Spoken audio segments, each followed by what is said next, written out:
Atoms in the hearts of suns perish to produce heat and light. The dust of dead novae collect over eons to form new stars. A cell splits, grows. The innocence of ignorance wilts in the wake of the first sin of knowing. To see, to hear, to feel is to deceive oneself. The petals fall away one by one, and only our souls remain. Welcome back, my friends. You know, they say Roguldone is the most like Emps, but Alfarius Omegon actually spent the most time with him. Or at least that's what they say. You can never really trust those sneaky Alpha Legion folks. You literally can't. Anybody who shapes themselves after the Alpha Legion or considers themselves in line with the 20th Legion's ideals is the most untrustworthy person. And you can never really tell if they are actually sincere about saying that they know best and will be shaping things from the shadows to actually benefit humanity, because they lie all the time. Who could trust somebody that lies all the time? But for me, it's Perturabo, the best Chaos Primarch. He managed to contain the least of his father's hypocrisy, despite the fact that, Emps isn't all bad. There's a cycle that I've noticed hoarders indulge in. They buy worthless things, or valuable things, and don't display them properly, or use them once or twice, and never again. And then, when they endeavor to break this cycle, they go around throwing out everything they can. Minimalism, this trend is called, that spring up parallel to the eat the bugs, live in the pod plans, where you're going to own nothing and be happy, mainly through SSRIs. That's actually the plan. It's mainly to make room for other stuff. And the mechanism is purely dopaminergic. No visual plans to structure the projects of buying stuff and throwing stuff out, which means there's no serotonin. Ergo, the main depressive issue is not addressed. You need to build a framework and then work within that framework. And you need to build this framework with the wisdom of what you know is best for your soul.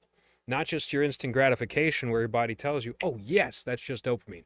Serotonin is the long-term achievement neurotransmitter, and you absolutely need to be wise when it comes to forming itineraries based on serotonergic behavior, structure, planning. You need to be the architect of your own fate, because this is how people get it twisted. Despite God making every single little option, he makes every single option.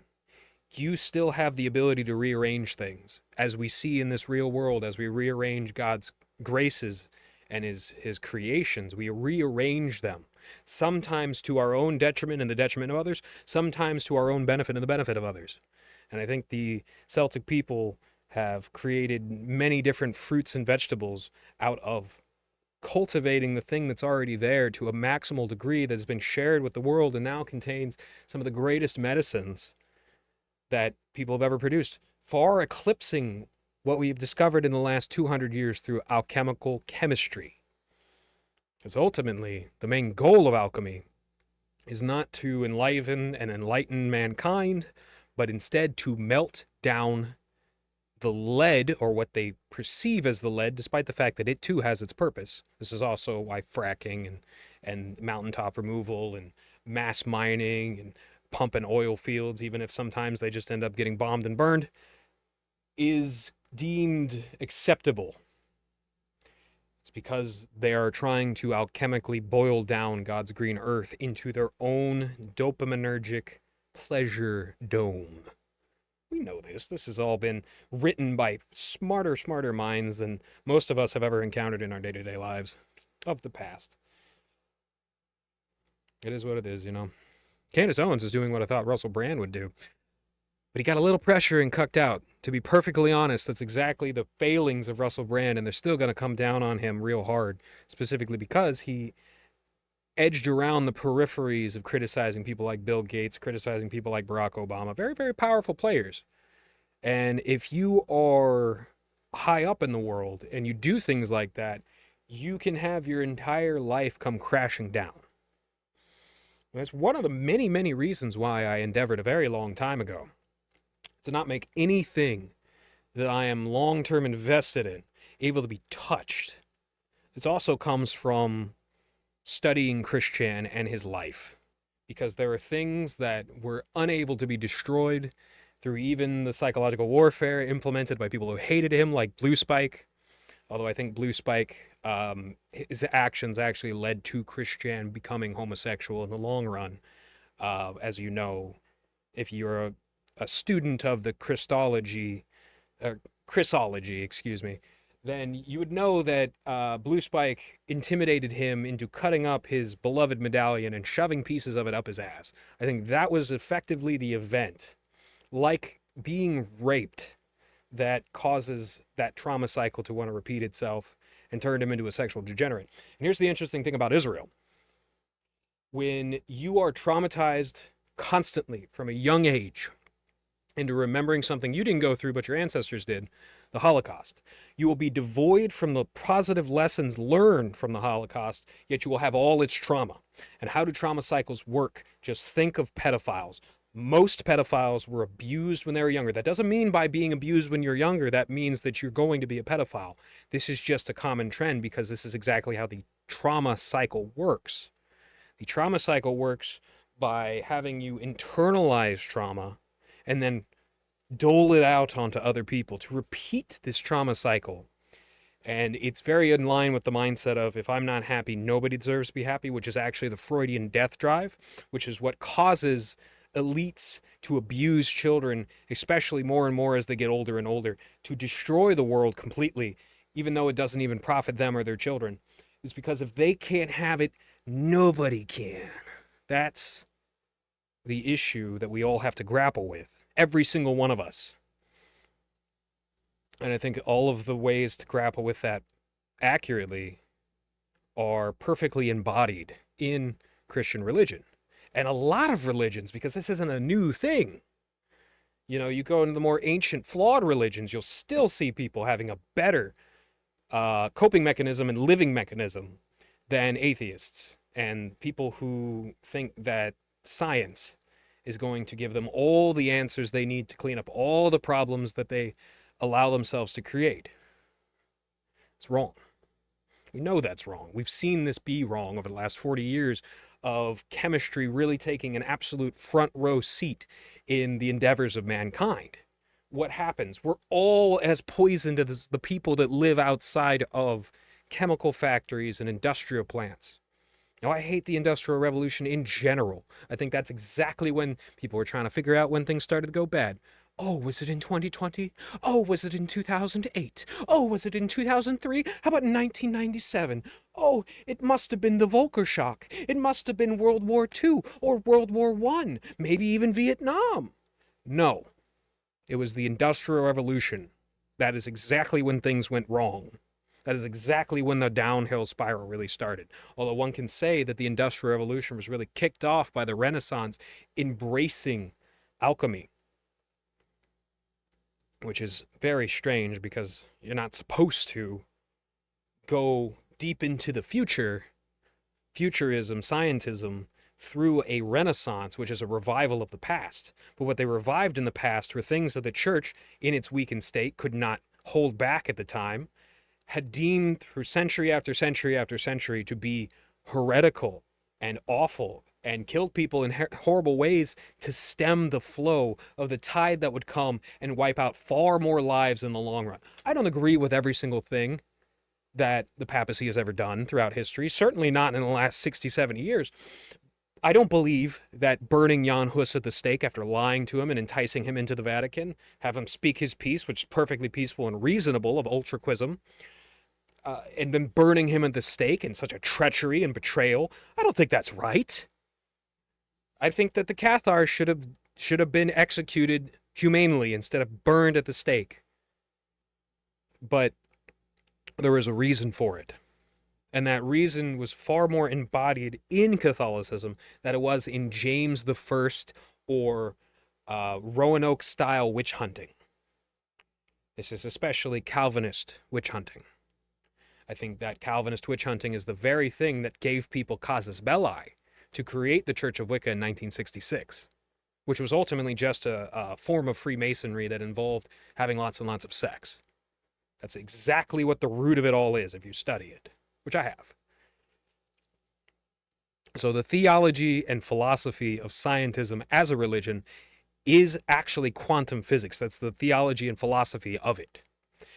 The statement that mathematically anything is possible, great for the imagination, very poor for pragmatism. It excuses any manner of perfections in this world by attributing to Darwin random chance, and that it will all fix itself regardless of how much we shuffle up our free will, opportunity, and choice. And we align it in such a way that absolutely is vainglorious to ourselves and disruptive towards God's process. That is the exact thing that causes civilizations to be wiped out by floods that are going to be a natural cycle that comes and goes either way.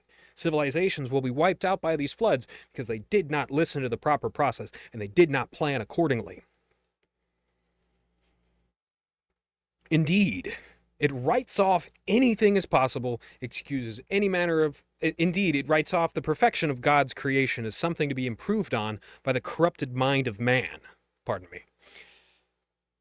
And something else is interesting. You had an aping of the knightly orders, likely mediated through the Knights Templar of the Temple of Solomon, by the Freemasons in their structure that also integrated a load of dorky, geeky, book club terminology. Not all book clubs are bad. You know, I love Warhammer 40k, and I see the fetters in that. But I still appreciate it for what it is.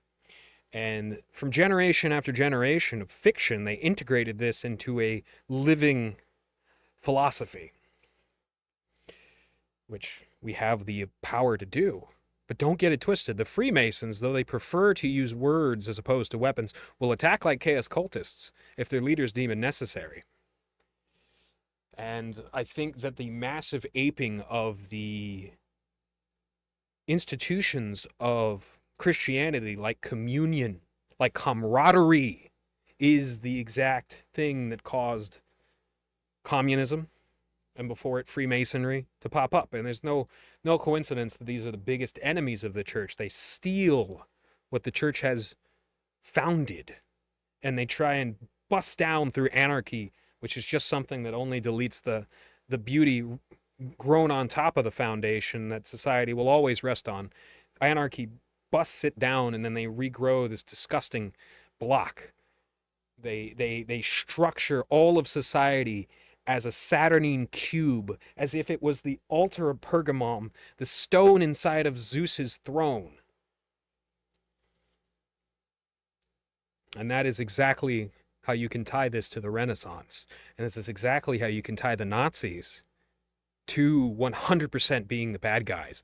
And this is exactly why the ancestors of the same people who are doing a Holocaust on the Gazans today did the Holocaust on their own brethren to avoid paying back debts through Jubilee and to forgiveness and camaraderie and communion and interlocating their own kin and their own religious adherents. They killed them. Anybody who wouldn't be a slave to the Zionist entity was killed during the Nazi Holocaust. Lots of loads and loads of Christians. And loads of Jews who did not get the ticket to ride out of there, like so many did. This is an important thing to remember. I think the reason why Slovenia hates Freemasonic BS is because France actually took over their Western Front in 1866. Freemasonic France, mind you. That's smart. Also, the Venetians were very, very, very smart. You know, that lion holds a book. I guess it's a chimera of sorts, but it holds a book. We are going to be microwaving the glass of milk. My microwave. Wonderful machine. Nobody can microwave the milk like me.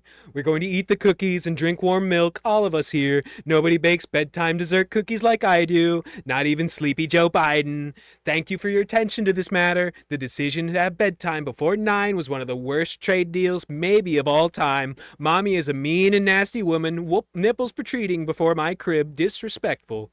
We're going to make Binkies great again. Long has the rattler of America been silent, but no more. It will now be mandated the daddy play horsey for as long as any American wants. It's their right and it shall not be infringed. The American people have asked for bedtime stories. And for the past 4 years of the sleepy Joe Biden administration, he has been too tired to tell you a bedtime story because he drank the warm milk already. Not even that warm. He can't use a microwave.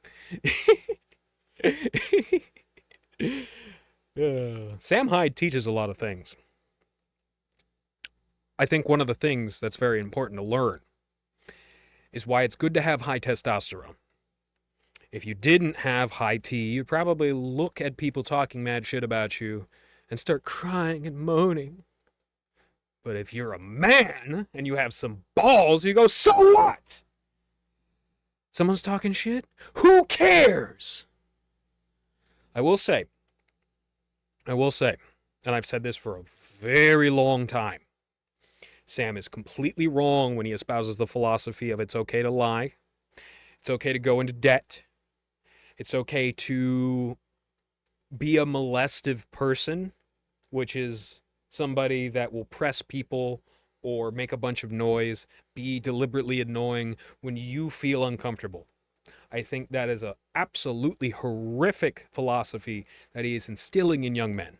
There is a ton of things throughout the years that I disagree with him on. But he's not going anywhere. He's not going anywhere because people try to millhouse a meme of Gorilla Nest. That's not going to work. I guarantee you. I'm not saying that because I love Sam Hyde. I'm saying that because I know how psychology works, macro psychology. And that is not going to work. The biggest thing that is actually jeopardizing his entire career is not listening to Jep Neptune, who, say what you want about him, helped create something incredibly popular, incredibly successful, and incredibly valuable in Fish Tank Season 1. I don't even like Fish Tank at all. I have watched maybe 20 minutes of all the Fish Tanks combined. But let me tell you, I can see the macro psychology involved. And Jep Neptune was very intelligent. I'm very, very sad that Jace is not going to have a place to indulge his artistic wiles while essentially being surrounded by people he finds camaraderie with. And all because Sam can't keep it together. This is the same thing that I'll criticize Null about. If you have so many people behind you and you have so many projects that they themselves are involved in and you're the leader, you got to sit by the pack and watch their backs. You can't be out there in the front making a fool of yourself and everybody around you with stupid political garbage. You cannot do that. And here's a controversial thought.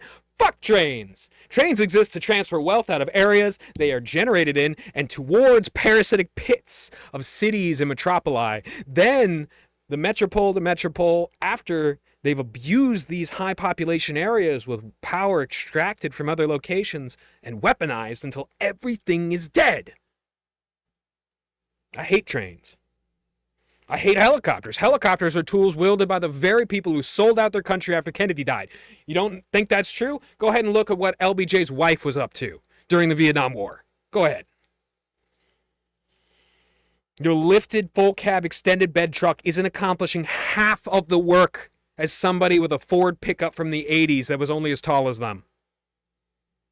Rice rockets only exist as a toy Japanese businessmen give to their children so that they wouldn't find love because they're annoying, and raise a family, and would expect to be a generational sacrifice in the same work of inflationary black suit politics as their fathers.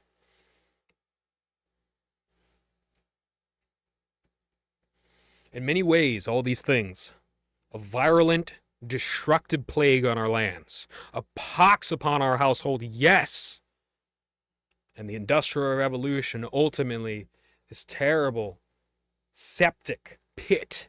But, like the flies and fleas and rats the same, the ones carrying them are unawares of the awful things they bring.